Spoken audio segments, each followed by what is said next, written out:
talk about self-care. Now, I know that this can cause a mix of emotions, especially for some of us women.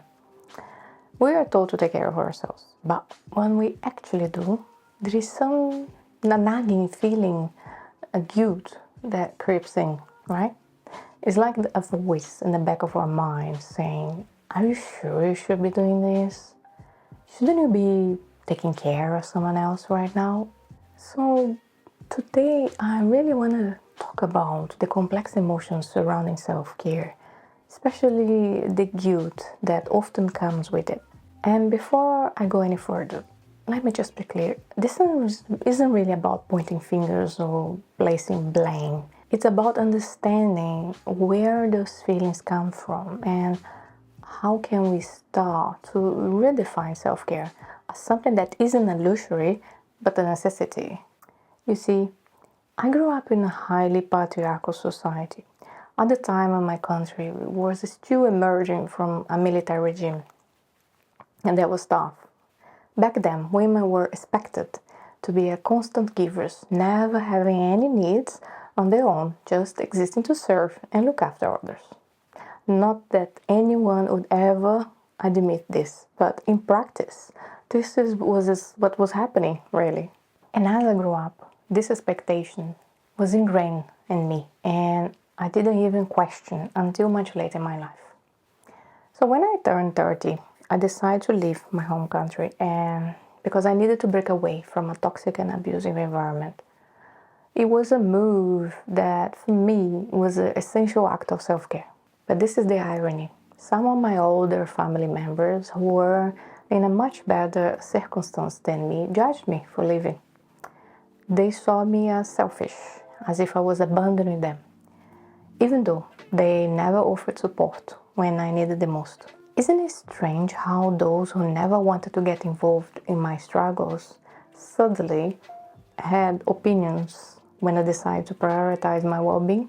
I know that my story is not isolated. Women all over the world, especially those of us over 40, are expected to give and give until there is nothing else left. It seems like we're not even seen as humans sometimes, just as caregivers who should never run out of energy or have any needs at all.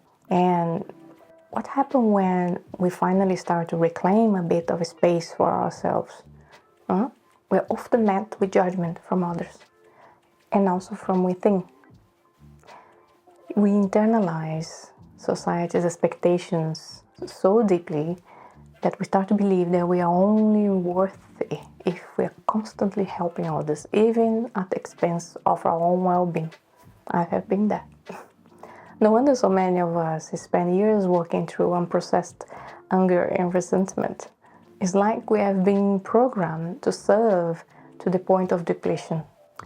But there is the truth. Self-care isn't selfish, as you know. It's not something we should feel guilt about. It's essential. And I'm not really just talking about taking time to relax and getting a massage. Though those things can really be great sometimes. But for many of us, self-care involves a much deeper process of deprogramming. It's about really letting go of these mistaken beliefs we have internalized for a young age. You know, the idea that being a good girl means always doing what we're told, and not prioritizing our needs. This process of deprogramming can take time, and it's not something I fully figure out at this point in my life. It's an ongoing journey of balancing compassion and responsibility with the people I love. And obviously, I have learned that it's a nuanced issue, and there is no one-size-fits-all answer, of course. But the first step is really realizing we don't have to feel guilt for wanting to take care of ourselves. We don't have to justify our needs to rest, to do anything, or to simply be. So the question is, how do we start balancing self-compassion and the responsibilities of life?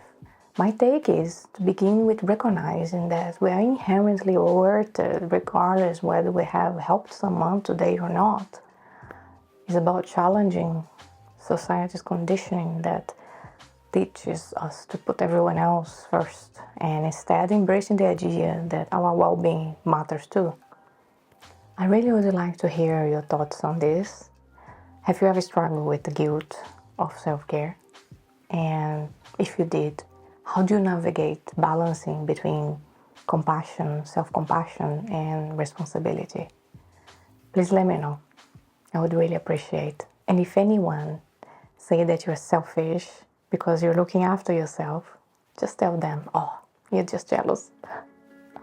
Thanks for watching.